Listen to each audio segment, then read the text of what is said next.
ലോകമെന്നവനായ യേശുക്രിസ്തുവിന്റെ സ്ഥലങ്ങളുടെ നാമത്തിൽ എൻ്റെ സ്നേഹത്തെ അറിയിക്കുന്നു.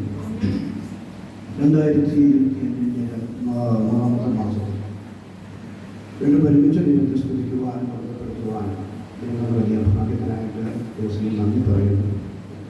ഇവിടെയായിരിക്കുന്ന പ്രിയപ്പെട്ടവരുടെ വിലപ്പെട്ട പ്രാർത്ഥനകൾക്ക് ഏറ്റവും അനുഗ്രഹമായി തുടർന്ന് ഈ ജനത്തിൽ വിലപ്പെട്ട പ്രാർത്ഥന ചോദിക്കുന്നു. വേഗത്തിൽ ഒന്ന് രണ്ട് ഭാഗങ്ങൾ നമുക്ക് ഒരുമിച്ച് ചിന്തിച്ച് ദൈവസന്നിധിയിൽ എൻ്റെ വാക്കുകൾക്ക് നമുക്ക് ദിവസത്താൻ ആഗ്രഹിക്കുകയാണ്. വളരെ പ്രാർത്ഥനകൾ നമുക്ക് അയക്കും. ഇന്നത്തെ രാത്രിയിൽ നമ്മുടെ ഒരുമിച്ചുള്ള ചിന്തയ്ക്ക് ആധാരമായിട്ട് ഉൽപ്പത്തി പുസ്തകം 28-ാമത്തെ അധ്യായം അതിൻ്റെ 10-ാമത്തെ വേദവാക്യം ഒന്ന് വായിക്കാം. ഉൽപ്പത്തി പുസ്തകം 28-ാം അധ്യായം അതിൻ്റെ 10-ാമത്തെ വേദവാക്യം. എന്നാൽ യാക്കോബ് ബേർശേബയിൽ നിന്ന് പുറപ്പെട്ട് ഹാരാനിലേക്ക് പോയി.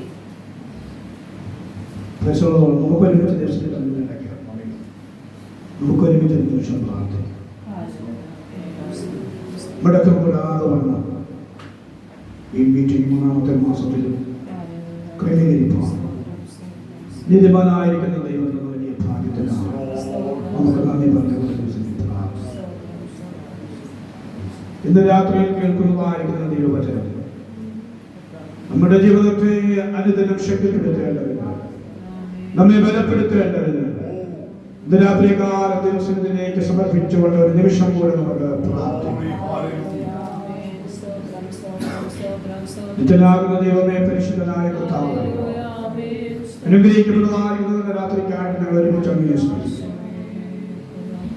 കഴിഞ്ഞായിരിക്കുന്ന മീറ്റിങ്ങുകളിലൊക്കെയും അങ്ങയുടെ വലിയ സാന്നിധ്യവും കൃപയും കൂടെയും ഇന്ന് രാത്രി അങ്ങയുടെ വലിയ സാന്നിധ്യം ഞങ്ങൾ ഒരുമിച്ച് അനുഭവിച്ചറിയേണ്ടതിന് ദൈവത്തിലെ ആത്മാവ് ഞങ്ങളെ ശക്തിപ്പെടുത്തണമേ. നിന്റെ വചനം ചിന്തിപ്പാൻ ഞങ്ങളെ ഒരുപോലെ സഹായിക്കണമേ. അത് ഏറ്റവും അനുഗ്രഹമാക്കി തീർക്കണമേ. സമസ്പർശ്യം തൃക്കരങ്ങളിൽ സമർപ്പിക്കുന്നു. പ്രാർത്ഥന കേട്ടതിനായി സ്തോത്രം. യേശുവിൻ നാമത്തിൽ തന്നെ ആമേൻ. സന്തോഷത്തോടെ നമ്മുടെ കരങ്ങളിൽ ദൈവത്തെ സ്തുതിക്കാം. രാത്രിയിൽ വായിച്ചു കേട്ടതായിരിക്കുന്ന വേദഭാഗം നമുക്ക് വളരെ സുപരിചിതമായിരിക്കുന്ന വേദവാക്യമാണ്. വായിച്ച് നമ്മൾ കേട്ടതായിരിക്കുന്ന ഭാഗത്ത് പറയപ്പെടുന്നതായിരിക്കുന്ന വ്യക്തിയെ കുറിച്ച് നമുക്ക് നന്നായിട്ട് അറിയാവുന്നതാണ്. പലപ്പോഴും ഇവിടെ ആ വ്യക്തിയെ കുറിച്ച് എനിക്ക് ശുശ്രൂഷിപ്പാൻ പലപ്പോഴും കഴിഞ്ഞിട്ടുണ്ട്. ഇന്ന് രാത്രിയിലും അങ്ങനെ ഒരു ഭാഗം ചിന്തിക്കുന്നതിൽ ഞാൻ ഏറ്റവും സന്തോഷമാണ്. പലപ്പോഴും ദേവദാസന്മാർ മാറി മാറി ശുശ്രൂഷിച്ചിട്ടുള്ള ഒരു ഭാഗമാണ് ഈ വ്യക്തിയെ കുറിച്ച് തന്നെ, യാക്കോബിനെ കുറിച്ച് തന്നെ. യാക്കോബിനെ കുറിച്ച് പറഞ്ഞു പോകാത്ത ഒരു ഭാഗവും ഇല്ല എന്ന് പറഞ്ഞാൽ, അബ്രഹാമിൽ തൊട്ടിട്ടുണ്ടെങ്കിൽ അത് ഇസ്ഹാക്കിലേക്ക് വന്ന് അത് യാക്കോബിലേക്ക് വന്നാണ് അവസാനിക്കുന്നത്. പറഞ്ഞാൽ അബ്രഹാമിന്റെ ദൈവവും ഇസ്ഹാക്കിന്റെ ദൈവവും യാക്കോബിന്റെ ദൈവവും എന്ന് പറഞ്ഞാൽ അത് അവസാനിക്കുന്നു. തുടർന്ന് നമ്മുടെ പഠിച്ചു പോകുമ്പോൾ ഉൽപ്പത്തി പുസ്തകം 50-ാം അധ്യായം കഴിയുമ്പോൾ അത് ആവർത്തിച്ച് പറഞ്ഞാൽ മുൻപോട്ട് പോകുന്നത്. പിതാക്കന്മാരെ നടത്തിയ ദൈവത്തിന്റെ മഹത്വത്തെ കുറിച്ച് ആവോളം പ്രസ്താവിക്കപ്പെടുന്നവരാണ് നമ്മൾ ഓരോരുത്തരും. അങ്ങനെ ഇന്ന് രാത്രി നമ്മൾ ഒരുമിച്ച് ചിന്തിക്കാൻ പോവുകയാണ്.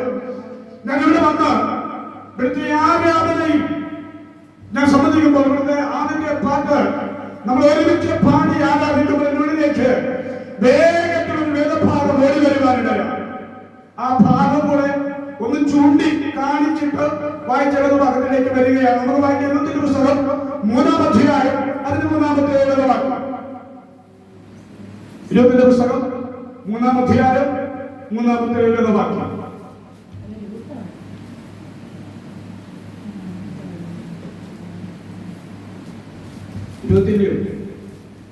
രാത്രി കളത്തിൽ യവം ആകയാൽ നീ കുളിച്ച് തൈലം പൂശി വസ്ത്രം ധരിച്ച് കളത്തിൽ ചെല്ലുക. അയാൾ തിന്നു കുടിച്ച് കഴിയും വരെ നിന്നെ കാണരുത്. മൂന്നാം അധ്യായം 3-ാമത്തെ വാക്യം. അതിന്റെ 1-ാമത്തെ വാക്യം അത് വായിക്കാം.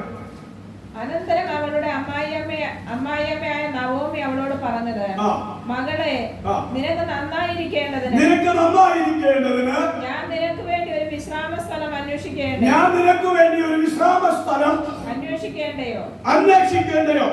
നീ ചേർന്നിരുന്ന ബാല്യക്കാരത്തികളുടെ യജമാനനായ ബോവസ് നമ്മുടെ ചാർച്ചക്കാരനല്ലയോ? അവൻ ഇന്ന് രാത്രി കളത്തിൽ യവം പാറ്റുന്നു.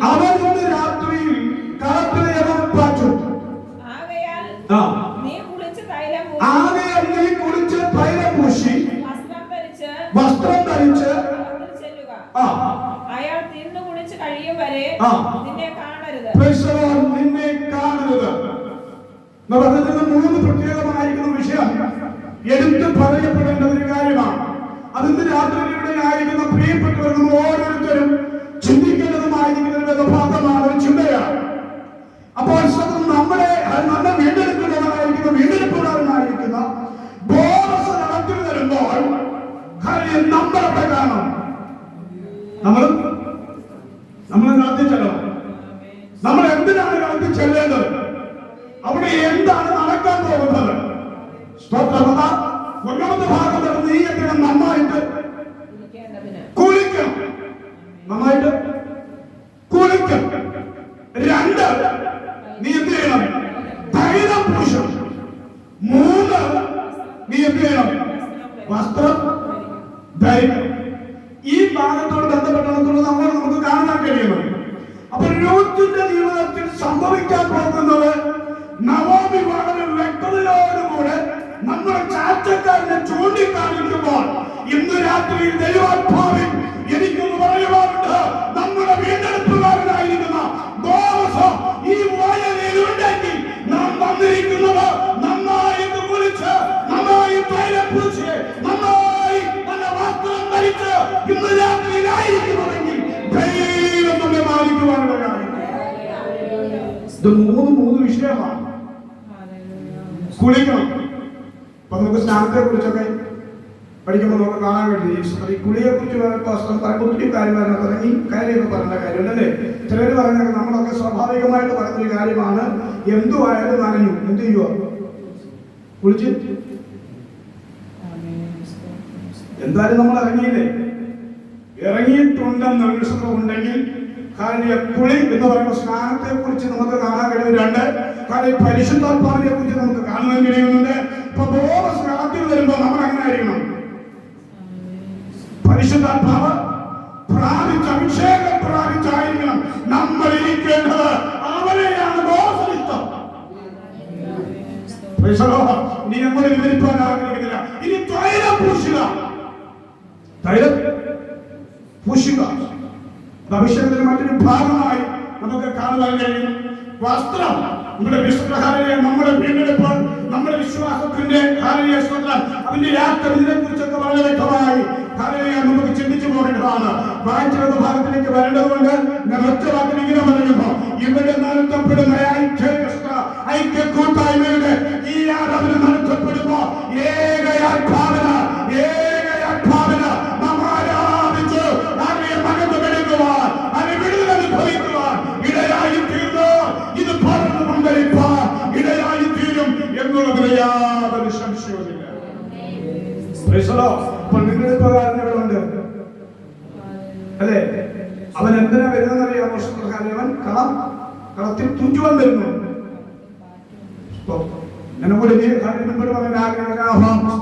നിർത്തുകയാണ്. എനിക്ക് വായിച്ച വേദഭാഗത്ത് വരുന്നു. അതുകൊണ്ട് എന്നെ ചിന്തിച്ചതായതുകൊണ്ട് നിങ്ങൾ ഓരോരുത്തരും നന്നായിട്ട് യൂത്തിന്റെ പുസ്തകം വീഡിയോപ്പെടും ചെയ്യണം. നിങ്ങൾ വായിക്കണം. യൂത്ത് എങ്ങനെയായി തീർന്നെന്ന് നിങ്ങൾ വായിച്ചു വരുമ്പോൾ നിങ്ങൾക്ക് മനസ്സിലാക്കുവാനിടയായി തീരും. അതിനോട് ചേർന്നുകൊണ്ടാണ് രാത്രിയിൽ വായിച്ചുള്ള ഭാഗത്തേക്ക് വേഗത്തിൽ മടങ്ങി വരട്ടെ. ഇവിടെ നമുക്ക് കാണുവാൻ കഴിയുന്നത് 28-ാം അധ്യായം അതിന് 10-ാമത്തെ വാക്യത്തിൽ ഇങ്ങനെ പറയുന്നു. ഹാലേലൂയ, സ്തോത്രം. ദേശയിൽ നിന്ന് ഹാലേലൂയ യാക്കോബ് ഹാരാനിലേക്ക് പുറപ്പെടുകയാണ്. അവൻ എവിടെ നിന്നാണ് യാത്ര തുടങ്ങുന്നത്? ബേർശേബയിൽ നിന്ന്. അവൻ ബേർശേബയിൽ നിന്ന് ഹാരാനിലേക്ക് യാത്ര ചെയ്യുമ്പോൾ ഏകദേശം 400 മൈൽ ദൂരമുണ്ട് ബേർശേബയിൽ നിന്നും ഹാരാനിലേക്ക്. എപ്പോൾ എത്തും?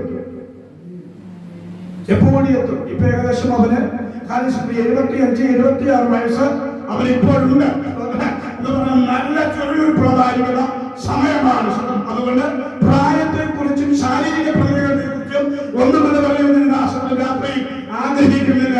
ഇവിടെ ഇരിക്കുന്ന പ്രിയപ്പെട്ടവരെ, നമ്മുടെ മേൽ അഭിഷേകമുണ്ടെങ്കിൽ നമ്മുടെ പ്രായം ഒരു പ്രശ്നമേ അല്ല. നമ്മുടെ പ്രായം ഒരു പ്രശ്നമേ അല്ല.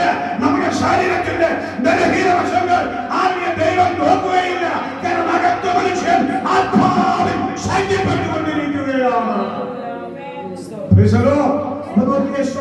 അവൻ ഹാരാനിലേക്ക് പോകുമ്പോൾ അവൻ ഏകദേശം 76 വയസ്സ് കഴിഞ്ഞെന്നാണ് ചരിത്ര പുസ്തകത്തിൽ കാണാൻ കഴിയുന്നത്.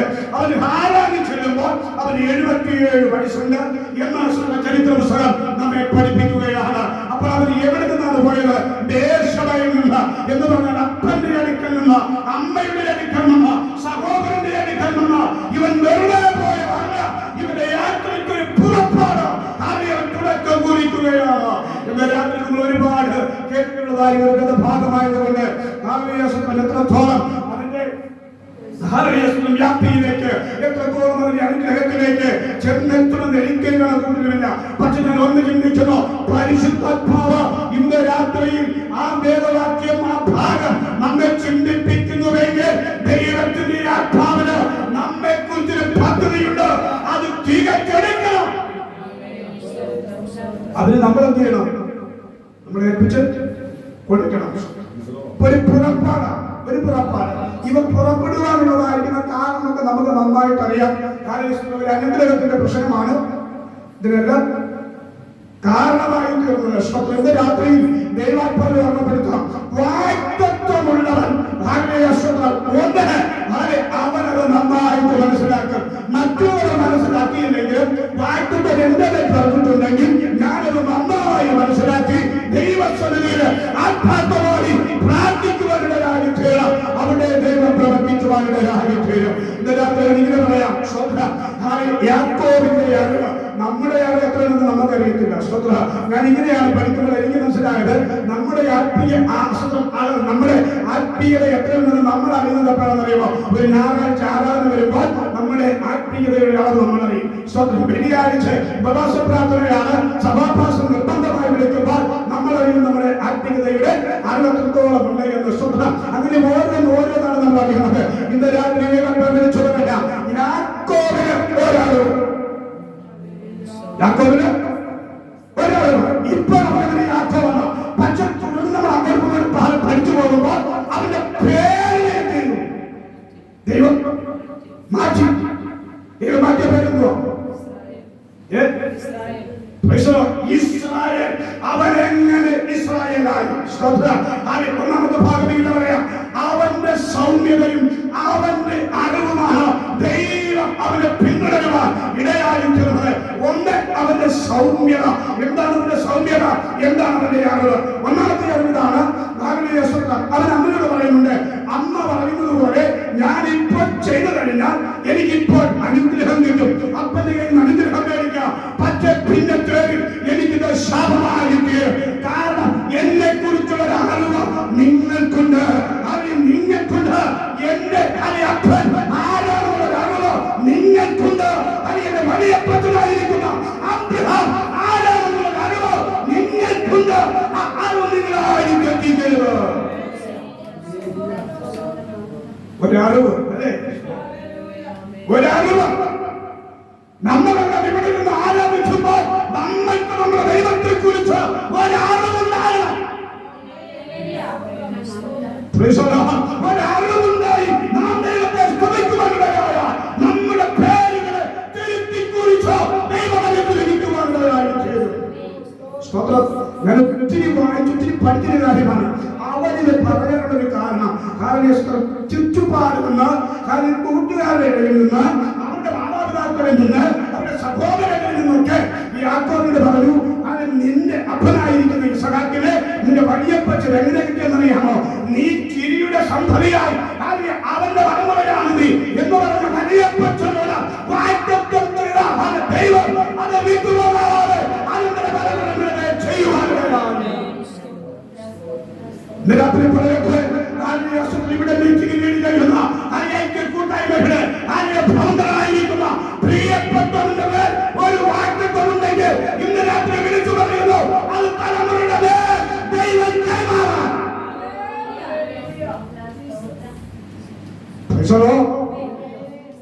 തലമുറയുടെ അത് കൈമാറ്റം ചെയ്യപ്പെടണം, അതവർ അനുഭവിക്കണം. ഇല്ലെങ്കിൽ വാഗ്ദത്തം ചെയ്തില്ല, ഒരർത്ഥവും ഇല്ല. രാത്രി പറയട്ടെ, അറിവ് ഒരു വലിയ കാര്യം തന്നെയാണ്, ഒരു വലിയ കാര്യം തന്നെയാണ് ഈ അറിവ് എന്ന് പറയുന്നത്. എല്ലാവർക്കും ഒന്ന് അറിവ് കിട്ടണമെന്നും ഇല്ല. അത് പഠനത്തിലൊന്നുമല്ല അറിവിന്റെ കാര്യം, അത് ദൈവത്താൽ ലഭിക്കുന്ന ഒരു കാര്യമാണ്. വേഗത്തിൽ പറഞ്ഞു പോകട്ടെ, അവരുടെ അറിവ് വെച്ചുകൊണ്ട് അവരവരുടെ അമ്മയുടെ പറഞ്ഞപ്പോൾ അമ്മ പറഞ്ഞൊരു കാര്യമാണ്, ഞാൻ പറഞ്ഞ പോലെയൊക്കെ നീ ചെയ്ത് ശരിയാണ്, പക്ഷെ അത് തിരിച്ചങ്ങോട്ട് പറയുന്നു, അമ്മേ എന്റെ അപ്പൻ, അതായത് നിങ്ങളുടെ ഭർത്താവ്, അവനൊരു ദൈവപുരുഷനാണ്, അവൻ വാഗ്ദത്ത സംഗതിയാണ്, അവനെ ഒഴിച്ചു വെച്ചുകൊണ്ട് ചെയ്യാൻ പറ്റുന്നതല്ല, അവനെ മറച്ചു വെച്ച് ചെയ്യാൻ പറ്റുന്നതല്ല, കാരണം അവൻ വാഗ്ദത്ത സംഗതിയാണ്. അവനാണ്, അവൻ വാഗ്ദത്ത സംഗതിയാണ്. ഞാൻ നിന്നെ കാണിപ്പാലിരിക്കുന്ന ദേശത്തേക്ക് യാത്ര ചെയ്യുവാൻ അബ്രാമിനോട് അബ്രാമിനോടാണ് വാഗ്ദത്തം പറയുന്നത്. അവൻ പറയുന്നത് നീ പറയുന്നതല്ല, അങ്ങ് പറയുന്നതല്ല ഞാൻ ചെയ്യാം, പക്ഷേ എനിക്ക് അങ്ങനെ അനുഭവിക്കുവാൻ ഒരു തലമുറ ഇല്ലെന്ന് എനിക്കറിയാം. പക്ഷെ ഞാൻ നിന്നെ കാണിപ്പാലിക്കുന്ന ദേശത്തേക്ക് നീ യാത്ര ചെയ്യണം. അവസാനം ഇങ്ങനെ ദൈവം പറഞ്ഞു, നിന്റെ വാഗ്ദത്ത സന്തതി നിന്റെ കരിപ്രദേശത്തുണ്ട്, നിന്റെ കരിപ്രദേശത്തുണ്ട്, നിന്റെ വാഗ്ദത്തം ചെയ്ത തലമുറ നിന്റെ കരിപ്രദേശത്തുണ്ട്. ഇത് വലിയ കാര്യം തന്നെയാണ്. അപ്പൊ നമ്മൾ വായിക്കുമ്പോൾ കാണാൻ കഴിയുന്നത്, അവർ പായസമായിട്ട് അപ്പത്തേക്ക് ചെല്ലുമ്പോൾ ഇസ്രായേൽ ചെയ്യുന്നു, ഞാൻ അടുത്തു വരാം, കാഴ്ച വന്നു, വല്ലാത്ത അനുഭവമാണ്. ഇന്ന് രാത്രിയിൽ നമുക്ക് തോന്നും പലരെയും കാണുമ്പോൾ അവരുടെ ആത്മീയ കാഴ്ചകൾ മങ്ങിയ കാഴ്ച മങ്ങിയെന്നൊക്കെ നമുക്ക് തോന്നുന്നു. അവന്റെ കാഴ്ച മങ്ങിയിട്ടൊന്നുമില്ല. അടുത്ത് വിളിക്കുമ്പോൾ ഇന്നക്കാണെങ്കിൽ ഓടി അടുത്ത് തരും. പണ്ടൊക്കെ അപ്പച്ചന്മാരൊക്കെ വിളിക്കുമ്പോൾ അടുത്ത് ചെല്ലാൻ പേടിയാണ്. തൊക്കുകളൊക്കെ വല്ലാതെ ചുരുങ്ങി അസ്ഥിയോട് ചേർന്നിരിക്കുന്ന അവരുടെ രൂപത്തെ കണ്ടാൽ അവരുടെ അഭിഷേകമുണ്ട്. ഇവനടുത്തേക്ക് ചെല്ലുമ്പോൾ ഫസ്റ്റ് ആദ്യം എന്ത് ചെയ്തു? അവന് തപ്പി, അവനെ തപ്പി നോക്കിയതിനാ എന്തിനാ തപ്പി നോക്കിയത്?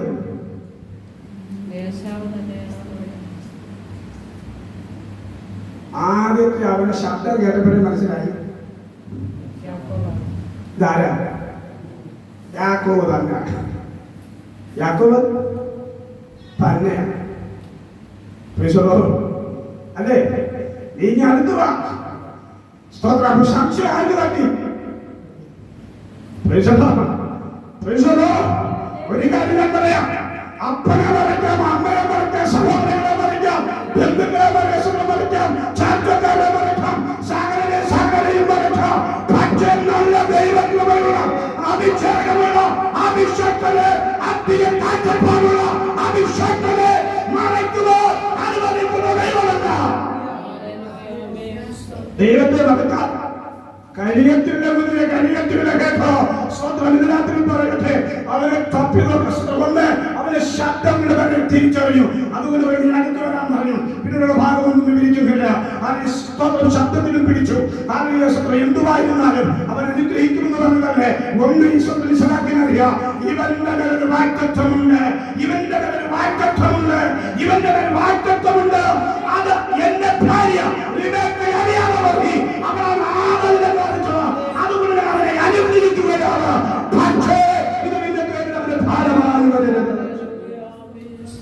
അപ്പന് വിഷമമുണ്ടായി, അപ്പന് ചെറിയ വിഷമമൊക്കെ ഉണ്ടായി. സ്വത്തിനെ കാണാൻ കഴിയുന്നത് സ്വത്രം വിഷയം രൂക്ഷമായി വന്നു. വിഷയം രൂക്ഷമായി വന്നു. രൂക്ഷമായി വന്നപ്പോൾ അമ്മ പറഞ്ഞു കൊടുത്ത ഐഡിയ ആണ്, നീ എവിടേക്ക് പോകണം? എവിടേക്ക് പോകണം? ഹാരാനിലേക്ക് പോയത് എന്റെ നാട്ടിലേക്ക് നീ എന്ത് ചെയ്യണം? അവിടേക്ക് നീ പോകണം. അവിടെ പോകുമ്പോൾ അവിടെ എന്റെ സഹോദരൻ ലാബാനുണ്ട്.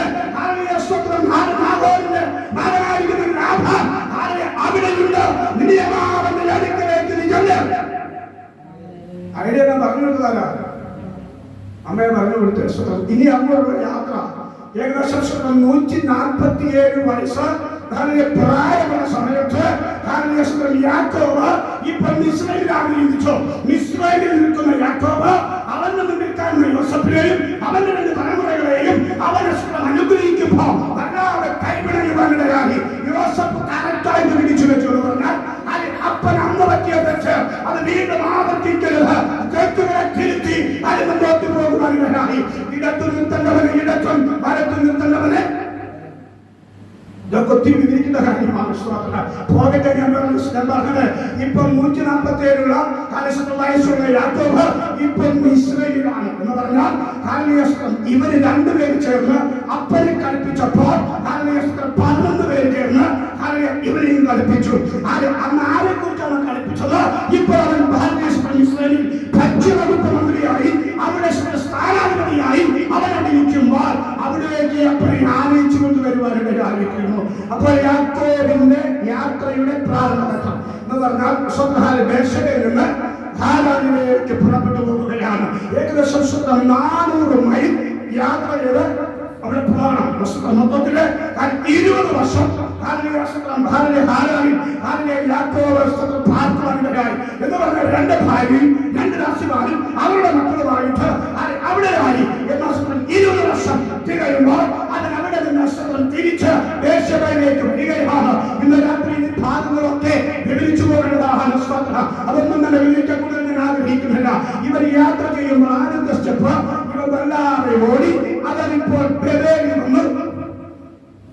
വന്നു എന്ന് പറഞ്ഞാൽ ബേർശേബയിൽ യാത്ര ചെയ്ത് ഇയാള് കാലേശ്വരൻ ബെഥേലി വന്നപ്പോൾ സൂര്യൻ അസ്തമിച്ചു. സൂര്യൻ ഇനി വഴി അറിയണമെങ്കിൽ നേരം എടുക്കാം. ഇനി വഴി അറിയണമെങ്കിൽ പലരും വഴി അറിയാതെ ഇരുന്നിരിക്കുക.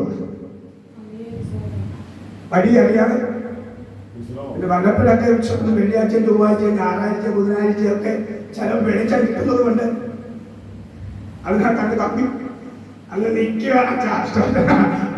വഴി തെളിച്ചു കൊടുത്താൽ ദൈവപരമായി കണ്ടിട്ടുണ്ടെങ്കിൽ അതിന്റെ പിന്നിൽ ചരിത്രമുണ്ടോ? അപ്പൊ സ്നേഹം നന്നായി വഴിയത് കൊണ്ട് അതിന് മുൻപോട്ടുള്ള യാത്ര ദുർഘടമായതുകൊണ്ട് അവൻ വിചാരിച്ച് എന്ത് ചെയ്യാം, ഇവിടെയാണ് ഒന്ന് ശ്രമിച്ചു. അവൻ അങ്ങനെ ശ്രമിക്കുമ്പോൾ കൂടെ ആരുമില്ല, നോക്കി നോക്കാൻ ആരുമില്ല. ഇതൊക്കെ നന്നായിട്ട് വിവരിച്ച് ഇതിനകത്തു നിന്നൊക്കെയും ദൈവത്തിന്റെ ആത്മാവ് നൽകപ്പെടുന്നതായിട്ടുള്ള അള്ളപ്പാടുകളെ പ്രസ്താവിച്ച് നമ്മൾ മുൻപോട്ട് പോകണം. ശ്രദ്ധ എന്ന് പറഞ്ഞാൽ അപ്പനെ നോക്കിയോ അമ്മയെ നോക്കിയോ ആരും പോകരുത്, ഭാര്യ നോക്കി ഓടരുത്, ഭാര്യ നോക്കി ഓടരുത്. എന്റെ ഭാഗം ക്ലിയർ ആണെങ്കിൽ നിനക്ക് മനസ്സിലാകുന്നുണ്ടെങ്കിൽ അതിനിങ്ങനെ പറയുന്നു, നിന്റെ ഭാവത്തെ കുറിച്ചോ നീ നിന്നെ തന്നെ ന്യായം വിധിക്കുന്നുണ്ടെങ്കിൽ, നിന്നെ തന്നെ കുറ്റം വിധിക്കുന്നുണ്ടെങ്കിൽ ഓരോ മനുഷ്യരും നിന്നെ കുറ്റം വിധിക്കുകയില്ല. വേഗത്തിൽ പറഞ്ഞ ഭാഗം അവസാനിപ്പിക്കാൻ ആഗ്രഹിക്കുന്നു. അവനൊരു കല്ലെടുത്ത് തലങ്ങണയായി വെച്ച് കിടന്ന് ഉറങ്ങി. ഈ ഉറക്കം കണ്ണിലൊക്കെ പിടിച്ചു വന്നപ്പോഴാണ് സ്വപ്നം.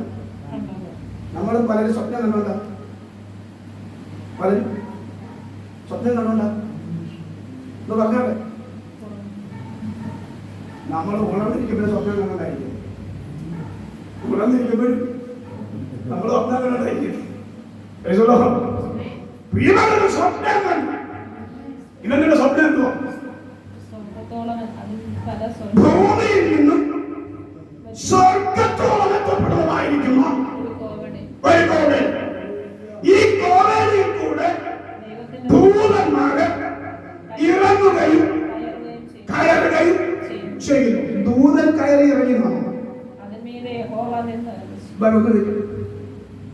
ദൂരം കയറി ഇറങ്ങി വന്നു. ഞാനിത് തിരിച്ചും മറ്റും എല്ലാം ഇട്ട് വായിച്ചപ്പോഴെല്ലാം ദൂതന്മാര് ഇറങ്ങുകയും ഒരാളെ നമുക്ക് പറയാം. അല്ലേ? ഒരാളെ ആർക്ക് വേണ്ടിയാണ്? ആർക്ക് വേണ്ടി ഇറങ്ങുന്നുണ്ടോ? നമ്മൾക്ക് വേണ്ടി ഒരു ദൂതനെങ്കിലും ഇറങ്ങുന്നുണ്ടോ? ഒരു ദൂതനെങ്കിലും ഇറങ്ങുന്നുണ്ടോ? നമ്മൾ ഇറങ്ങുമ്പോഴോ പ്രാർത്ഥിക്കുമ്പോഴോ അങ്ങനെ ഏതെങ്കിലും ഒരു ദർശനമോ കാഴ്ചപ്പാടോ ഒരു സ്വപ്നമോ നമ്മൾക്ക് കിട്ടിയിട്ടുണ്ടോ? നമ്മൾക്ക് കിട്ടിയിട്ടില്ല. നമ്മൾക്ക് കിട്ടിയിരിക്കുന്ന സ്വപ്നങ്ങളല്ല. കാര്യം ഒന്നും വിവരിക്കുന്നില്ല. നമ്മുടെ സമയമില്ലാത്തതുകൊണ്ട് അവൻ കാണുന്ന സ്വപ്നം അവൻ കാണുവാനൊരു കാരണം ഇതാണ്. അവൻ അവന്റെ അമ്മയുടെ അടുക്കൽ ദൈവത്തെ കുറിച്ചും അവന്റെ പിതാക്കന്മാർ ആരാണെന്നതിനെ കുറിച്ചും ചൂണ്ടിക്കാണിച്ചിട്ട് അവർ മനസ്സിലാക്കാതിരിക്കുമ്പോ ഈ പറയപ്പെടുന്നതായിരിക്കുന്ന 76 വയസ്സുള്ള യാക്കോബിന് മനസ്സിലായി. അവൻ ഈ ദൈവത്തെ ഭയപ്പെട്ടു. അവൻ ഈ ദൈവത്തെ അവൻ ഭയപ്പെട്ടു. അവൻ ഭയപ്പെട്ടു. അവൻ ഭയപ്പെട്ടു. അവൻ ഭയപ്പെട്ടു. അവൻ ഭയപ്പെട്ടു. ഇങ്ങനെ പറയുന്നു, അപ്പന്മാർ പച്ചമുന്തിരി എത്തുന്ന മക്കളുടെ പല്ല് പൊളിച്ചുമോ ആരും ചെയ്തിട്ടുണ്ടോ അവൻ ശിക്ഷിക്കപ്പെടുന്നതേ ചെയ്യും. ഇന്ന് രാത്രി പറയട്ടെ, ഈ സ്വപ്നം കാണുമ്പോൾ ഞാനിങ്ങനെയാണ് ചിന്തിക്കുന്നത്. കാരണം ദൂതന്മാർ ഇറങ്ങുകയും കയറുകയും ചെയ്യുകയാണ്. ഈ ഓരോ ദൂതന്മാരെ ഇറങ്ങി വന്ന് കണ്ടിട്ട് അവര് കയറി എങ്ങോട്ടെങ്കിലും പോയോ? അവരവിടെ പോയി. അവിടെ സ്വന്തത്തോടെ പോവുകയും ഭൂതന ഒരു ദൂതൻ ഇറങ്ങി തിരിച്ചു കയറി എവിടെ പോയത് അറിയാമോ?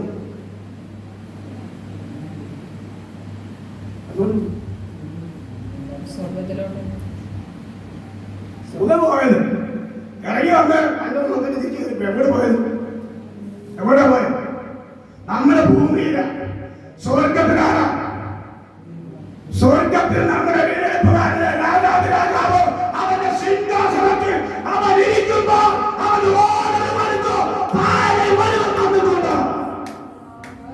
വല്ലാതെ ഓടി ഓടി ഓടി തുടർന്ന് നടന്ന് അവൻ വല്ലാതെ ക്ഷീണിതനായി, വല്ലാതെ ഭാരപ്പെട്ട്, വല്ലാതെ ഞരങ്ങി അവന് മുൻപോട്ട് പോകുവാൻ കഴിയുന്നില്ല. അവന്റെ കുറ്റബോധം അവന്റെ ഒരിക്കലും പിഴയുകയാണ്. അവനെ സംരക്ഷിക്കേണ്ടതിന്, അവനെ നോക്കേണ്ടതിന്, അവനെ അറിയേണ്ടതിന് ഇങ്ങനെ ഇറങ്ങി അവനെ നോക്കുക. നമ്മുടെയൊക്കെ ഓരോരുത്തരും ചോദിച്ചാൽ ജീവിതത്തിലെ ഓരോ അനുഭവങ്ങളിൽ വേദനപ്പെട്ട്, നിരാശപ്പെട്ട്, ഭാരപ്പെട്ട്, പ്രയാസപ്പെട്ട് എന്ത് ചെയ്യണമെന്ന് അറിയാതെ ചിന്തിച്ച് വ്യാകുലപ്പെടുമ്പോ ഇന്ന് രാത്രി വളരെ അടിസ്ഥാനത്തിലോ ദൈവാത്മാവിൽ പറയുന്നു, ദൂരം ഇറങ്ങി റിപ്പോർട്ടിന് രാത്രി കൊടുക്കണം. ഇന്ന് രാത്രിയിൽ എന്റെ അവസ്ഥകൾ സാഹചര്യങ്ങളിൽ നിന്ന് ദൂരം ഇറങ്ങി റിപ്പോർട്ട് മേടിൽ കൊടുക്കണം. കൊടുത്താൽ എന്ത് ചെയ്യും? പേപ്പർ ഓക്കെ ഓക്കെ റിപ്പോർട്ട് കൊടുക്കണം. റിപ്പോർട്ട് വേണം കൊടുക്കണം. റിപ്പോർട്ട് വേണം കൊടുക്കണമെങ്കിൽ ധാരാളം നടന്നിരുന്നു.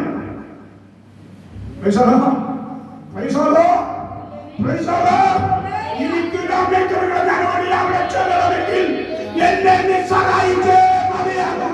എന്റെ പിതാവിനെ നടത്തിയ ദൈവമേ, എന്റെ പിതാവിന്റെ പ്രാർത്ഥനയ്ക്ക് ഞാനൊരു മറുപടിയെങ്കിൽ എന്റേത് ആ വാഗ്ദത്തം നൽകണം.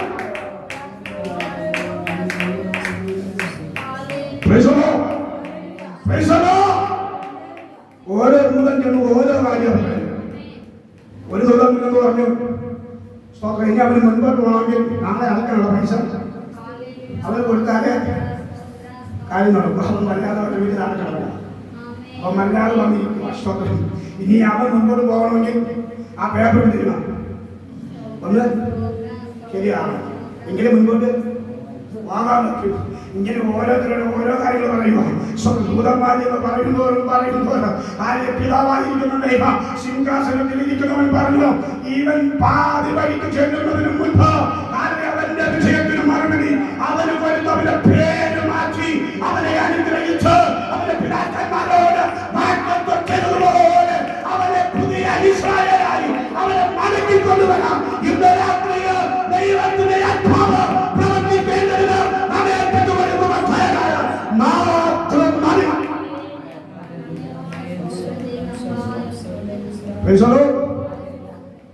അവനെ കുറിച്ച് റിപ്പോർട്ട് എല്ലാം കൊടുത്ത് നമ്മൾ അങ്ങനെയാണെങ്കിൽ യാതൊക്കെ തലങ്ങളിൽ വെച്ച് നൂതനമായിട്ട് മൽപ്പിടുത്തം നടത്തി. അതൊന്നും കൂടെ വിഭജിക്കുന്നില്ല. ഇങ്ങനെ പറഞ്ഞ് നീ എന്നെ അനുഗ്രഹിച്ചിട്ടല്ലാതെ നിന്നെ ഞാൻ വിലയില്ല. അതൊന്നും അങ്ങനെ പറഞ്ഞെന്തിനാ? അപ്പൊ അപ്പന്റെ കയ്യിൽ കിട്ടിയ അനുഗ്രഹമോ? അപ്പന്റെ കയ്യിൽ ഞാൻ ചിലപ്പോഴൊക്കെ പറയാറുണ്ട്, ജോസഫ് ഇവിടെ ഇങ്ങനെ ഒരു കാര്യം ചെയ്തു, ഇവിടെ 10 സെന്റ് വെച്ചു, വീട് വെച്ചു, കാര്യം വെച്ചു. കർത്താവിന്റെ സമയമായപ്പോൾ ആ പ്രവൃത്തിക്ക് വേണ്ടി ഏൽപ്പിച്ചു കൊടുത്തു. ദൈവം മാനിച്ചു, ദൈവം അനുഗ്രഹിച്ചു. ഇവർ വായക്കത്തെ ചെയ്തവർ മാറിയിട്ടില്ല. പക്ഷേ ഞാൻ വിളിച്ചൊരു കാര്യം, അദ്ദേഹത്തെ ദൈവം അനുഗ്രഹിച്ചു. അദ്ദേഹത്തിന്റെ കടമ സ്തോത്രം അനുഗ്രഹിക്കപ്പെടുന്നത് സ്തോത്രം ആ 10 സെന്റ് കൊണ്ട് ജീവിക്കുന്നതല്ല, ആ 10 സെന്റ് കൊണ്ട് ജീവിക്കുന്നതല്ല. സ്തോത്രം അപ്പൻ മേടിച്ച സെക്കൻഡ് കാലിൽ പോകുന്നതല്ല അനുഗ്രഹം എന്ന് പറയുന്നത്. അപ്പൻ മേടിച്ച സ്തോത്രം നെല്ലിക്കുന്നത്തു നിന്ന് 2-3 കിലോമീറ്റർ ഓടി ഇവിടെ വരണമെങ്കിൽ കാണുന്നതാണ് അപ്പറയപ്പെടുന്ന ദൈവത്തിന്റെ വീട്. അതല്ലേ അപ്പൊ അനുഗ്രഹം എന്ന് പറയുന്നത്. അതല്ലേ ഹാറിന്റെ അനുഗ്രഹം എന്ന് പറയുന്നത്. നമ്മളെ കയ്യിലുള്ള അനുഗ്രഹം നമ്മൾ കൊടുത്തത് 10 സെന്റും വീടും പ്രാർത്ഥിച്ച് ദൈവം അനുഗ്രഹിക്കും. അനുഗ്രഹം എന്ന് പറയുന്നത് 10 മാറി 11 സെന്റ് അവന്റെ പേരിൽ അവൻ വാങ്ങിച്ചു. അല്ലെങ്കിൽ പഴയ കാലം അപ്പന്റെ കാലം മാറ്റി പുതിയ കാലം മേടിച്ചു. സ്ഥിതികൾ മാറി ടൗണിലേക്ക് ദൈവം മാറ്റിച്ചു. അതാണ് അനുഗ്രഹം എന്ന് പറയുന്നത്. പറയുകയാണ്, കാര്യം നീ എന്നെ അനുഗ്രഹിച്ചിട്ടല്ലാതെ ഞാൻ നിന്നെ വിളിച്ചില്ല. അപ്പന്റെ അനുഗ്രഹം കൊണ്ട് പോകുന്നതിന് എനിക്ക് തൃപ്തിയില്ല. അത് പിന്നെ എനിക്ക് ശാപമായി വരും. അതുകൊണ്ട് നീ എന്നെ അനുഗ്രഹിക്കണമെന്ന് യാതൊന്നുകളെങ്കിലും വെച്ചു പറഞ്ഞു. പോയി 84-ാമത്തെ വയസ്സിൽ ലേയായി, 91-ാമത്തെ വയസ്സിൽ റാഹേലായി, 1-ാമത് റാഹേൽ വരുന്നത്. പക്ഷേ ദൈവം മുകളിൽ ഇരുന്നിട്ട് റൂട്ട് തിരിച്ചു വിട്ടു. അതുകൊണ്ട് 1-ാമത് ലേയ, 2-ാമത് റാഹേല്, പിന്നെ ശില്പ വന്നു, പിന്നെ ബിൽഹ വന്നു. അങ്ങനെ വന്ന് 4 പേർക്കും കൂടെ 13 മക്കള്, 12 പേരുടെ പേര് അത് വ്യക്തമായിട്ട് പറയുന്നു. അതിന് ദീന വേറൊരു വിഷയമേ നിൽക്കട്ടെ. ഇത് നമ്മൾ നന്നായി പഠിച്ചു വരുമ്പോൾ ഇവൻ പോയിട്ട് 20 വർഷം എന്ന് പറഞ്ഞാൽ ആടുമാടുകൾ നമ്മുടെ സകലത്തിന്റെയും നന്മയ്ക്ക് വേണ്ടി 6 വർഷം നിന്ന് മൊത്തം കൂടെ 20 വർഷം പാർക്കും. അവനെ ദൈവം അനുഗ്രഹിച്ചു കഴിഞ്ഞപ്പോൾ അവൻ മടങ്ങി വേശ്യയിലേക്ക് വരുവാനിടയായി. യാത്രയിങ്കൽ യേശാവുമായി കാണുവാനിടയായി. ഒരു ഭയങ്കര സന്തോഷമുണ്ടായി. ഇന്ന് രാത്രി ഒരു ദൂതനെ വിളിച്ചു പറയാം, നമ്മുടെ സഹോദരങ്ങളെ തിരിച്ചറിയുന്നവരായിരുന്നു.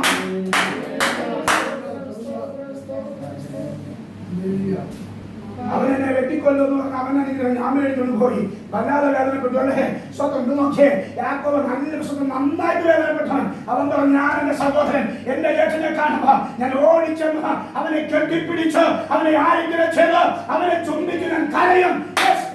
രാത്രിയിൽ അതേ അനുഭവത്തോടെ വരുവാനിടയായിത്തീരട്ടെ. രാത്രി പറയുന്നു, അവൻ പോയി 20 വർഷം കഴിഞ്ഞ് വരുമ്പോൾ ഒരു വലിയ അനുഗ്രഹമായിട്ടാണ് അവൻ വേശ്യയിലേക്ക് വരുന്നത്. പുറപ്പെട്ടു പോയതെങ്ങനെയാ? ഒന്നുമില്ലാതിരിക്കുന്നതെങ്കിൽ കാര്യം മടങ്ങി വരെ ഭക്തരാൻ കഴിവുള്ളവൻ ഇന്ന് രാത്രി നമ്മുടെ നടുവിലുണ്ട്. ആരും വഴിതരക്കാരില്ലെങ്കിൽ കഴിവുള്ളവൻ ഇന്ന് രാത്രി നമ്മുടെ നടുവിലുണ്ട്. എന്നോട് ദൈവാത്മാവ് വർഷങ്ങൾക്ക് മുമ്പ് പറഞ്ഞൊരു കാര്യമാണ്. അത് ഞാൻ ഇവിടെയും പ്രസ്താവിച്ചിട്ടുണ്ട്. യോസെഫിനോട് ദൈവം വായ്പ ചെയ്തെങ്കിൽ, യോസെഫിനെ കണ്ടിട്ടുണ്ടെങ്കിൽ അവനെ അനുഗ്രഹിച്ച് നമ്മൾ എടുത്ത് മടക്കി വരുമ്പോൾ യാക്കോബ് സ്വപ്നം കണ്ടു, യോസഫും നമ്മൾ പറഞ്ഞ് അവസാനിപ്പിക്കാൻ പോവുകയാണ്. യാക്കോബ് സ്വപ്നം കണ്ടു, യോസഫും. യാക്കോബ് കണ്ട സ്വപ്നം ഭൂമിയിൽ നിന്ന് സ്വപ്നത്തോടെ എത്തുന്ന കോവയിൽ ദൂതന്മാരുടെ സാന്നിധ്യം, സംരക്ഷണം, കരുതൽ, ഇതെല്ലാം അവന് വേണ്ടി നിൽക്കുകയാണ്. കാരണം അവനിൽ നിന്ന് എന്ത് ചെയ്യണം? 12 ഗോത്രങ്ങൾ പൊട്ടിപ്പുറപ്പെടണം. അങ്ങനെയെങ്കിൽ ഇവൻ തകർന്നു പോയി എന്ത് ചെയ്യും? ആരും ഉണ്ടെങ്കിൽ അവൻ സമ്മതിക്കും. സ്തോത്രം. അവൻ ഹറിയ മഴ സമ്മതിക്കത്തില്ല. സ്വതന്ത്ര വാഴ്ത്തത്വം അവനില്ല കിടക്കുന്നത്. തുടർന്ന് പഠിക്കുമ്പോൾ കാണാൻ കഴിയുന്നു. സ്വതന്ത്രർക്ക് അപ്പോൾ 120 വയസ്സ് പ്രായമുള്ളപ്പോൾ ഇസഹാക്ക് മരിച്ചു. സ്തോത്ര വല്ലാത്ത വിഷയമായി ഭാരമായി. 130 വയസ്സിൽ അവൻ സ്വതന്ത്രഹാലിയെ ബേർശേബയിലെത്തി. തിരിച്ച് 17 വർഷം അവൻ യോസേഫിനോട് ചേർന്ന് മിസ്രയീമിൽ സന്തോഷമായി. ഇന്ന് രാത്രി വിളിച്ചു പറയുന്നു സ്തോത്രം. ഗോത്രപിതാക്കന്മാരുടെ ലിസ്റ്റിൽ 2 പേരുടെ പേര് വന്നില്ല. 2 പേരുടെ പേര് വന്നില്ല. ലേവിയുടെ പേരുമില്ല, യോസേഫിന്റെ പേരും ഇല്ല. സ്വന്തം പക്ഷെ ആരുടെ പേരുണ്ട്? ലേവിയുടെ പേരുമില്ല, യോസേഫിന്റെ പേരുമില്ല. 12 ഗോത്രപിതാക്കന്മാർ. അതെന്തുകൊണ്ടാ വന്നേ?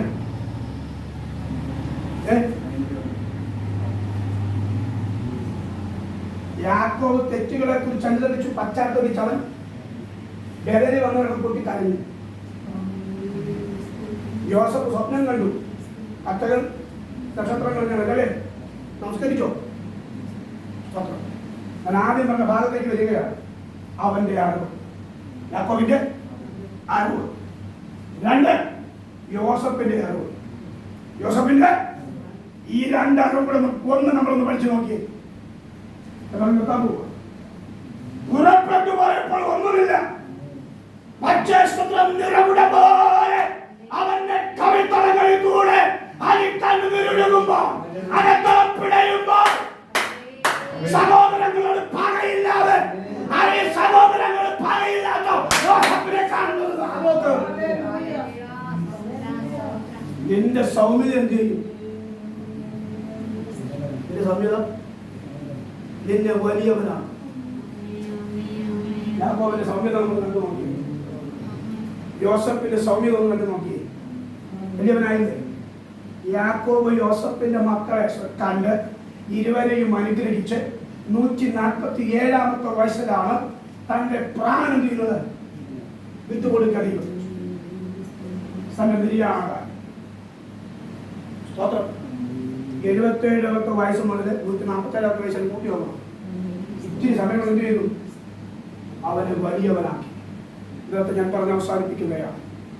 യാത്രയിൽ ഒന്നുമില്ലെങ്കിലും പതറിപ്പോയി. കൈകളിൽ ഒന്നുമില്ലെങ്കിലും എന്ത് ചെയ്ത് പതറി ഭാരപ്പെട്ടു പോകരുത്. പിതാക്കന്മാരുടെ എൻ്റെ പിതാവിനോട് വാഴ്ത്തപ്പ ചെയ്ത ദൈവം എന്റെ കൂടെ ഉണ്ടെങ്കിൽ എനിക്കത് മതി. എനിക്കത് അറിയാതെ അങ്ങനെയെങ്കിൽ ചില രേഖകൾ യോസേഫിനു വേണ്ടി തിരുത്തി കുറിച്ചതുപോലെ ചിലരെ ഓർമ്മപ്പെടുത്തി മാനിപ്പാൻ കഴിവുള്ളവനാണോ നമ്മുടെ ദൈവമെന്ന് ഇന്ന് രാത്രിയിൽ അത് വിളിച്ചു പറയുന്നതിന് ബാക്കി ഭാഗങ്ങൾ നിങ്ങൾ ചിന്തിക്കുവാനുള്ള ആയിരിക്കട്ടെ. ഈ നമ്മെ ഒന്നും കാണാനും എടുക്കാനും ആദ്യം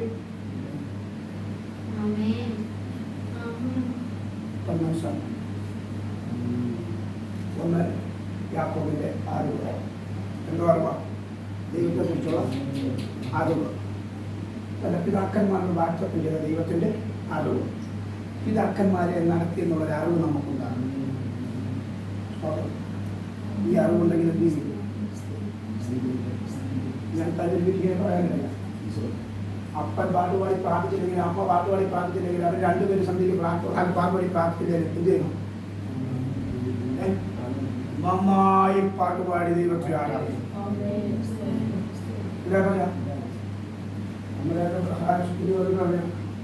അപ്പൊ ഇത്ര സമയം ഉണ്ടായിരുന്നു. ശാപമായിട്ട് വരുമോ അനുഗ്രഹമായിട്ട് വരുമോ? ഞാൻ എൻ്റെ വീട്ടിൽ ഞാൻ ഇടയ്ക്കിടയ്ക്ക് പറയും. നിങ്ങൾ പറഞ്ഞ മിഠായി വേണമെങ്കിൽ പാരമിൽക്ക് വേണമെങ്കിൽ അത് 40 രൂപയൊന്നുമല്ല, 160 150 രൂപ ഓർഡർ എടുത്തത്. മിക്കമാരൊക്കെ പാരമിൽക്കൊക്കെ ഓർഡർ എടുത്തത് 150 200 രൂപയൊക്കെ ഓർഡർ എടുത്തത്. ഞാൻ എന്തെങ്കിലും പറയും, നിങ്ങൾ പ്രാർത്ഥിച്ചാൽ കിട്ടും.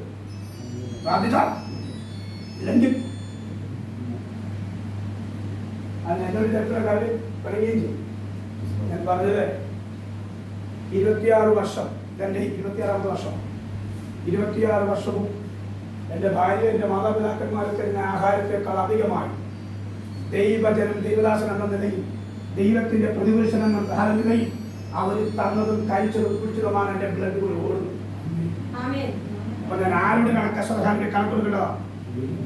ഞാൻ ദൈവത്തോട് കണക്ക് കൊടുക്കണ്ട. അത് ഞാൻ എന്റെ തലമുറയോടും പറയും.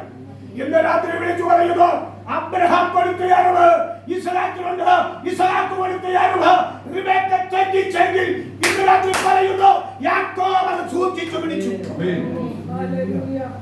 അറിവിലേക്ക് നമുക്ക് മുൻപോട്ട് യാത്ര ചെയ്ത് വലിയവനായിട്ടുള്ള ദൈവത്തിൽ നിന്നുള്ള വാക്യങ്ങളെ പ്രാപിച്ച് പ്രാപിച്ചുകൊണ്ട് നമുക്ക് പ്രത്യാശയുടെ വരവിന് വേണ്ടി നമുക്ക് ഒരുങ്ങുമെന്നുള്ള വാക്കുകളോടെ സമയത്തെ വേർതിരിച്ച പ്രിയങ്ങളോട് നന്ദി അറിയിച്ച് താഴ്ന്നിരിക്കുന്ന ദൈവം നമ്മെവരെയും സഹായിക്കട്ടെ. ശബ്ദം നമ്മളെ കേൾക്കുവാനായിരുന്നു. യാക്കോബിന്റെ ചരിത്രങ്ങളെ കുറിച്ച് നമുക്ക് മനസ്സിലാക്കുവാൻ കഴിയും. യാക്കോബ് ആരെന്ന് നമുക്ക് നന്നായിട്ട് അറിയാം. യാക്കോബിനെ പോലെ ഉടായ്പുള്ള ഒരു മനുഷ്യൻ ഭൂമിയിലില്ല. ഹല്ലേലൂയ. അങ്ങനെ ഉടായ്പുള്ള ഒരു മനുഷ്യനാണ് യാക്കോബ്. നമുക്കറിയാം യാക്കോബ് മനുഷ്യനോട് പറഞ്ഞ കാര്യങ്ങൾ ചെയ്തിട്ടില്ല. ദൈവത്തോട് പറഞ്ഞ കാര്യങ്ങൾ യാക്കോബ് ചെയ്തിട്ടില്ല. അതിൻ്റെ ഫലം, ചെയ്യാത്തതിന്റെ ഫലം യാക്കോബ് അനുഭവിച്ചു. യാക്കോബ് ഒന്നുമില്ലാത്തവനായി ഓടി മരുഭൂമിയിൽ കൂടെ പോകുമ്പോൾ സൂര്യൻ അസ്തമിച്ചു. ഏകാന്തതയായി എന്ത് ചെയ്യണമെന്ന് അറിയാതിരിക്കുമ്പോൾ അവിടെ വെച്ചൊരു സ്വപ്നം കാണുകയും, അതാണല്ലോ നമ്മൾ വായിച്ചു കേട്ടത്. ആ സ്വപ്നം കണ്ട് അവിടെ നിന്ന് യാക്കോബ് പറയുന്ന ഒരു കാര്യമുണ്ട്. ദൈവം അവനെ അനുഗ്രഹിക്കും എല്ലാ കാര്യങ്ങളും അവനെ കൊടുക്കുമ്പോൾ, വാഗ്ദത്തം കൊടുക്കുമ്പോൾ അവൻ തിരിച്ചു ദൈവത്തോട് ചോദിക്കുന്ന കാര്യമില്ല, ഇതൊക്കെയും എനിക്ക് നീ ചെയ്ത് തന്നാൽ. നമ്മുടെ ജീവിതത്തിൽ നമ്മൾ ഓർത്തോണം. ദൈവത്തോട് ചിലത് ചോദിക്കുമ്പോൾ അല്ലെങ്കിൽ ചിലത് നമ്മൾ അങ്ങോട്ട് വെക്കും. അത് ചിലത് ദൈവം നമ്മളെ മറന്നു. അതാണ് പ്രശ്നം. ദൈവം പറഞ്ഞ് നിന്നെ ഞാൻ അനുഗ്രഹിക്കും, നിന്റെ ജീവിതത്തിന്റെ എല്ലാ വഴികളും ഞാൻ തുറന്നതിലും അനുഗ്രഹിക്കും. എല്ലാ കാര്യങ്ങളും ദൈവം അവന്റെ പ്രാർത്ഥന അവരെ വെളിപ്പെടുത്തി കൊടുത്തു. ഇതെല്ലാം കേട്ട് നിന്നിട്ട് യാക്കോബ് പറയുന്നു, ഞാൻ ഈ പോകുന്ന വഴിയിൽ വലിയ അനുഗ്രഹങ്ങൾ പ്രാപിച്ച് ഞാൻ മടങ്ങി വരുമ്പോൾ, മടങ്ങി എന്നെ വരുത്തിയാൽ, ഈ സ്ഥലത്ത് ഞാൻ ഈ രാത്രി തലവണയായി വെച്ച് ഉറങ്ങിയ ഈ കല്ല് ഞാനിവിടെ നാട്ടിട്ട് പോകുകയാണ്. ഈ കല്ലിരിക്കുന്ന സ്ഥാനത്ത് ഒരു ആലയം ഞാൻ ചെയ്യും.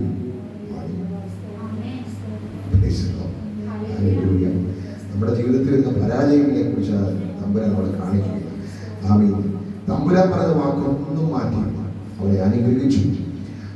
ലാബാന്റെ വീട്ടിൽ പോയി അവൻ അനുഗ്രഹിക്കപ്പെട്ടു. വലിയ സമ്പന്നനായി അവൻ മടങ്ങി വരുമ്പോൾ ഹല്ലേലൂയ, അവന്റെ പ്രതികൂലമായി നിന്ന അവന്റെ അമ്മായിയപ്പൻ, അവന്റെ ജ്യേഷ്ഠൻ, അവരെല്ലാം അവനെ കൊന്നുകളയുവാൻ പ്രതികൂലമായി നിൽക്കുമ്പോൾ ദൈവത്തിന്റെ ആത്മാവ് അവർക്ക് ഇടയിലിറങ്ങി ആ പ്രശ്നങ്ങളെ പരിഹരിച്ച് അവനെ പിന്നെയും മുൻപോട്ട് നടത്തി. Praise the Lord. ഹല്ലേലൂയ. അതിന്റെ 33-ാം അധ്യായത്തിന്റെ അതിന്റെ 15-ാം വാക്യം വായിച്ചു. അത് 16-ാം വാക്യം വായിച്ചു. അങ്ങനെ യേശാവ് അന്ന് തന്റെ വഴിക്ക് സെയീരിലേക്ക് മടങ്ങിപ്പോയി. യേശാവുമായിട്ട് യേശാവിനെ ഭയന്ന് അവൻ വരുന്നത്. യേശാവിന്റെ ഹൃദയത്തോട് ദൈവം ഇടപെട്ടു. ദൈവം അവനെ സ്നേഹിക്കുവാനിടയായി. അനിയനെ ജ്യേഷ്ഠനെ സ്നേഹിച്ചു. സ്നേഹിച്ച് ഇവർ തമ്മിൽ ഒരു കരാറുകളൊക്കെ വെച്ച് അവിടെ പറയുന്നൊരു വാക്കുണ്ട്. യേശാവ് പറയുന്നത്, നീ ഒരു കാര്യം ചെയ്യുന്നേ, നീ എൻ്റെ കൂടെ പോരെ. എൻ്റെ കൂടെ പോരെന്ന് പറയുമ്പോൾ യാക്കോബ് അവിടെ ഉടായ്പയെ കാണിക്കുന്നു. അതിന്റെ വാക്കുകളുടെ വാക്യങ്ങൾ വായിക്കുമ്പോൾ നമുക്കറിയാം. ഹല്ലേലൂയ. യേശാവ് വിളിക്കുമ്പോൾ അവൻ പോകുന്നില്ല. അവൻ പറയുന്നത് എന്തെന്നറിയാമോ? യജമാനൻ നല്ലൊരു പൊക്കുള്ളൂ. ഞങ്ങളെന്ത് ചെയ്യാം? പയ്യെ മൃഗങ്ങളും ഞങ്ങളുടെ വേലക്കാരും ഞങ്ങളുടെ ഭാര്യയും ഞങ്ങളുടെ കുഞ്ഞുങ്ങളും ഞങ്ങളെല്ലാം പയ്യെ എന്ത് ചെയ്യാം? പുറകാലെ അങ്ങ് വന്നോളാം. അവിടെയും യാക്കോബ് വാക്ക് പാലിച്ചില്ല. യാക്കോബ് എന്ത് ചെയ്തു? അതിന്റെ താഴത്തുള്ള വാക്ക് വായിച്ചു. അങ്ങനെ ഏശാവ് വന്ന് തന്റെ വഴിക്ക് സേനയിലേക്ക് മടങ്ങി യാക്കോബ് സെയീരിലേക്ക് പോയി. മടങ്ങിപ്പോയി. യാക്കോബോ സുക്കോത്തിന് യാത്ര പുറപ്പെട്ടു. യാക്കോബ് ചെയ്ത് കണ്ടു. അവൻ സുക്കോത്തിലേക്ക് യാത്ര ചെയ്തു. അടുത്തത് അതിന് ഒരു വീട് തനിക്കൊരു വീട് പണിതു. അവിടെ സുക്കോത്തിൽ യാക്കോബ് ചെന്നിട്ട് ആദ്യം യാക്കോബ് ചെന്നത് അവന് പാർക്കാൻ ഒരു വീട് തീർന്നു. മനസ്സിലാക്കുന്നുണ്ടോ? ഹല്ലേലൂയ. അവൻ പറഞ്ഞത് എന്താണ്? സമ്പന്നനായി ഞാൻ മടങ്ങി വരുമ്പോൾ ജീസസ് എന്റെ പ്രാണനെ കാത്ത്, ആമേൻ, എന്റെ കുടുംബത്തെ കാത്ത്, എന്റെ സമ്പത്തിനെ കാത്ത് എന്നെ മടക്കി കൊണ്ടുവരുമ്പോൾ ഞാൻ എന്ത് ചെയ്യും? ഈ സ്ഥലത്ത് ഞാൻ ഒരു ആലയം നിനക്ക് വേണ്ടി പണിയും. സമ്പത്ത് കൈ വന്നപ്പോൾ, ആമേൻ, തലമുറകൾ അല്ലെങ്കിൽ എന്റെ ജീവിതത്തിൽ വന്നപ്പോൾ, ഇതെല്ലാം വന്നു കഴിഞ്ഞപ്പോൾ, സൗഭാഗ്യങ്ങൾ വന്നു കഴിഞ്ഞപ്പോൾ തമ്പുരാനോട് പറഞ്ഞത് എന്ത് ചെയ്തു?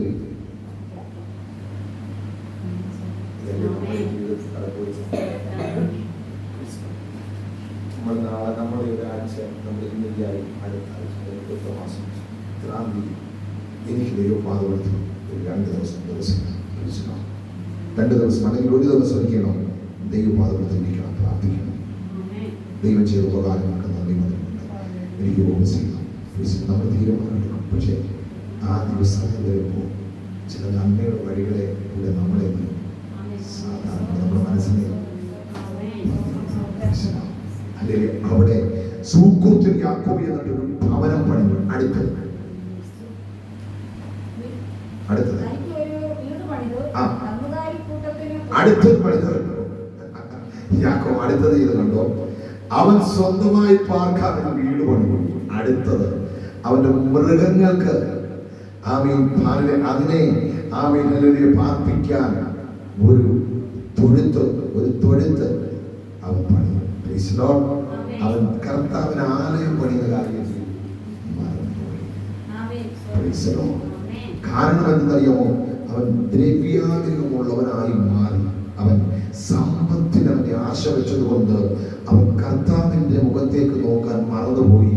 ദൈവത്തിന്റെ പാദപീഠത്തിൽ കൂടി അവൻ ചെയ്ത ചില നേർച്ചകൾ അവൻ ചെയ്തെടുക്കാൻ കഴിഞ്ഞില്ല. അതിനർത്ഥം അതാണ്. അതിന്റെ അടുത്ത വാക്യത്തിലേക്ക് വരുമ്പോഴാണ് തമ്പുരാൻ അല്ലെങ്കിൽ അവനൊരു മകളെ കൂടെ കൊടുത്തിട്ടുണ്ട്. അവൻ അതിന്റെ പുറകിലുള്ള വാക്യങ്ങൾ നമുക്കറിയാം. ഒരു മകളെ അവൻ കൊടുത്തിട്ടുണ്ട്. ആ മകളെ എന്ത് ചെയ്തെന്നറിയാമോ? അന്യജാതിക്കാരുടെ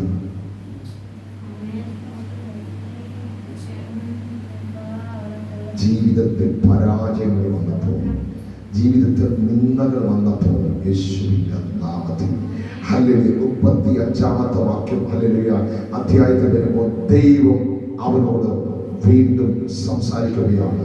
35-ാമത്തെ വാക്യത്തിൽ അവൻ അല്ലെങ്കിൽ അത് വായിച്ച് നിർത്തിയാട്ടെ, അവിടെ തമ്പുരാൻ അവനോട് പിന്നെ അവൻ വ്യക്തമായി സംസാരിക്കുകയാണ്.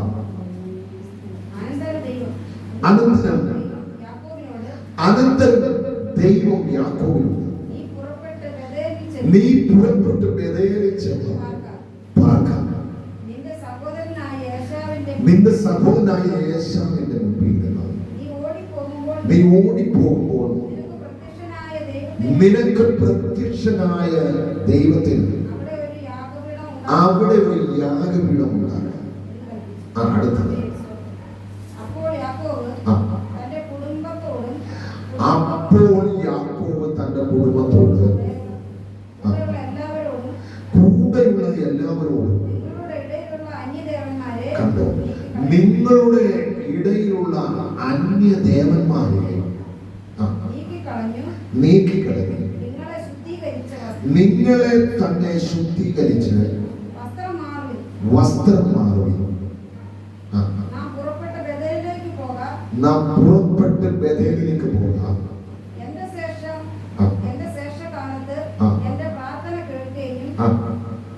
ഞാൻ പോയ വഴിയിൽ എന്നോട് കൂടെ ഇരിക്കുകയും ചെയ്ത ദൈവത്തിന് ഞാൻ അവിടെ ഒരു യാഗപീഠം ഉണ്ടാക്കും എന്ന് പറഞ്ഞു.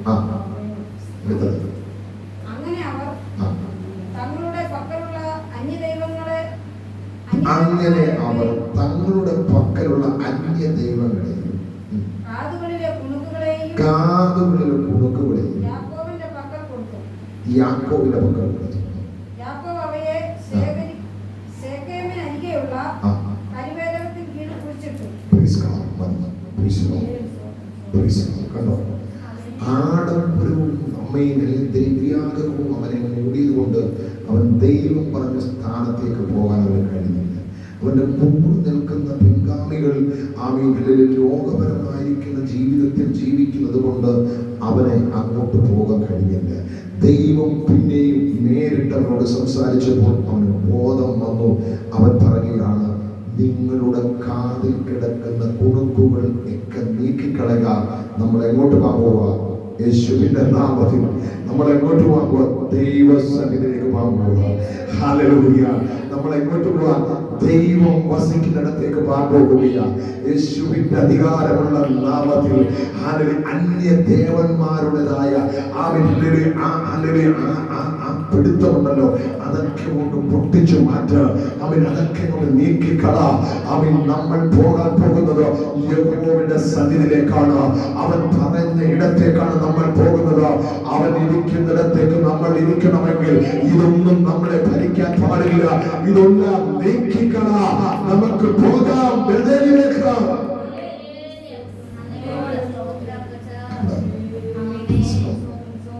കർത്താവ് അവനോട് പിന്നെ സംസാരിച്ചപ്പോൾ അവന് ബോധം വന്നു. അവൻ പറയുകയാണ്, ഈ ആഡംബരമൊന്നും അങ്ങോട്ട് കൊണ്ടുപോകാൻ പറ്റത്തില്ല. അത് കർത്താവിന്റെ സ്ഥലമാണ്, അവിടെ പോകണം. ഇതെല്ലാം ഊരി കരിവേലകത്തിന്റെ ചോദ്യം കുഴിച്ചുകൂടിയിട്ട് വേണം പോകാൻ. യേശുവിന്റെ നാമത്തിൽ അല്ലെങ്കിൽ കർത്താവിനെ ആരാധിക്കുന്നെങ്കിൽ അവൻ നല്ലൊരു വിശുദ്ധിയോടും വേർപാടോടും കൂടെ ചിലത് നീക്കിക്കളയാനുള്ളത് സകലം നീക്കിക്കളഞ്ഞിട്ട് അവൻ നിർമ്മല ഹൃദയത്തോട് വേണം കർത്താവിനെ ആരാധിക്കുവാൻ പോകേണ്ടത്. അവൻ യാക്കോബിനോട് ദൈവം അല്ലെങ്കിൽ മുഖാമുഖം സംസാരിക്കുമ്പോൾ അവന് ബോധം വന്നു. അവൻ സകലതും നീക്കിക്കളഞ്ഞിട്ട് അവൻ ദൈവമാനത്തിലേക്ക് കടന്നു ചെല്ലുവാനിടയായി തീർന്നെങ്കിൽ ഇന്ന് രാത്രി കാലം ആ കർത്താവിന്റെ കരങ്ങളിലേക്ക് നമ്മെ തന്നെ ഏൽപ്പിക്കാം. അവന്റെ അടുക്കിലേക്ക് നമ്മൾ ചെല്ലണമെങ്കിൽ ചിലത് വിട്ടുകളയേണ്ടത് ചിലത് വിട്ടുകളഞ്ഞേ മതിയാവൂ. അത് നമ്മുടെ സംസാരമായിരിക്കാം, അത് നമ്മുടെ പ്രവൃത്തിയായിരിക്കാം, അത് നമ്മുടെ കൊടുക്കൽ വാങ്ങുകളിലായിരിക്കാം, അത് നമ്മുടെ ചിന്താ മേഖലയിലായിരിക്കാം. ഹല്ലേലൂയ. അവന്റെ സന്നിധിയിൽ ചെല്ലണമെങ്കിൽ ഇതൊക്കെ നീക്കിക്കളഞ്ഞേ മതിയാവൂ. അതുകൊണ്ട് യാക്കോബിനോട് പറയുകയാണോ, ഇനിയെങ്കിലും നീ എന്ത് ചെയ്യും? ബേഥേലിൽ നിൽക്കുക. നീ കളിപ്പിച്ച്